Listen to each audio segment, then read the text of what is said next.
Hey everybody, this is Al Johnson, Mayor of St. Pete Beach. Just giving you the weekly update.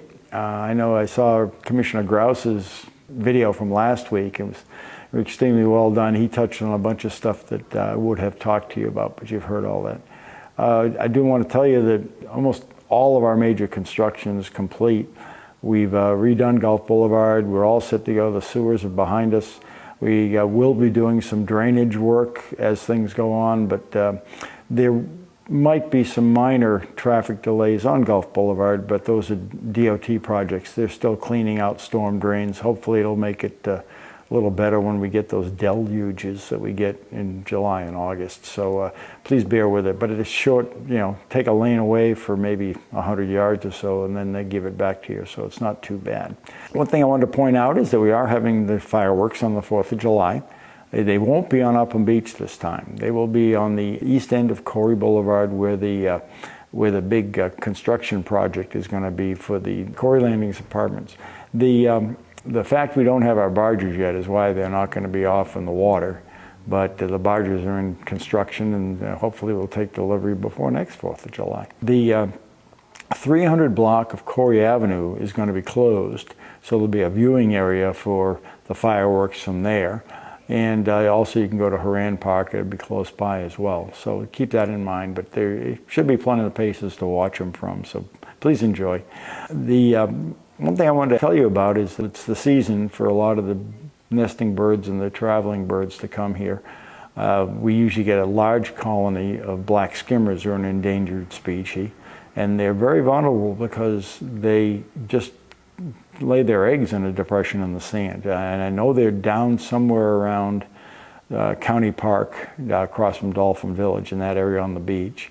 But I attended a webinar with the Audubon Society, and one thing that we really need to be careful of is I know people aren't supposed to do it, but they take their dogs out on the beach, and that is the wrong thing to do for our nesting birds. So please don't let them do that. And that's another big advantage of having a dogless beach, but I know there's an awful lot of people that abuse that privilege. So stay off the beach with your dogs, please. We're in the middle of getting ready to do the interim budget. We did a workshop back in the late March, early April to give some direction to staff as to how to proceed with priorities when it comes to the things they'd like to do. They are now putting together the estimates for it, and we'll have a preliminary budget. The final numbers from our property appraiser in the county will be available before then, actually the end of this week. And we are going to have at next week's commission meeting, which will be the 28th, we actually have two guest speakers. One is our state representative, Linda Cheney, will be here to give us a little update on the legislative process and what's going on in Tallahassee. We'll also have a pretty detailed presentation from Mike Twitty, who's the property appraiser for Pinellas County. He should be able to answer some of our questions and all that. I do believe that because of the increase in property values, we're going to have a good bit more funds to spend in our general fund this year. So, but our budget is somewhere up around $25 million for the general fund, but that should give us a little more flexibility.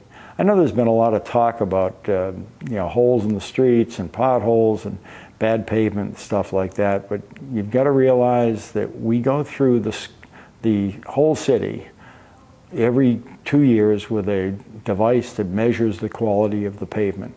We have to prioritize which streets are bad, which are not so bad. We do a what they call a mill and fill, which is taking the old pavement up and putting new pavement down. That's fairly expensive per square foot. We can, for about 20% or less of that, sometimes 10%, depending on the grade, we can do a spray coating, which makes it last another 10 or 12 years without replacing it. So we choose which streets can have that and do some of that to get a lot more done than we have the budget for. But in the meantime, we're also repaving. And you'll see some of that going on now. So that's how that process works. We've got just, so much money that we can work with. We do prioritize everything from streets to seawalls to, storm sewers and sanitary sewer. So it's all a balancing act as to what stuff needs to be done immediately, what stuff we can do is long term. So, there's a lot of thought put into it, and our staff is excellent at doing the long-range planning. So, anyway, that's pretty much it for the week. I hope you guys are doing well, and tune in next week. One or the other of us will be talking to you again in a week. So, take care, be healthy, and have a good day. See ya.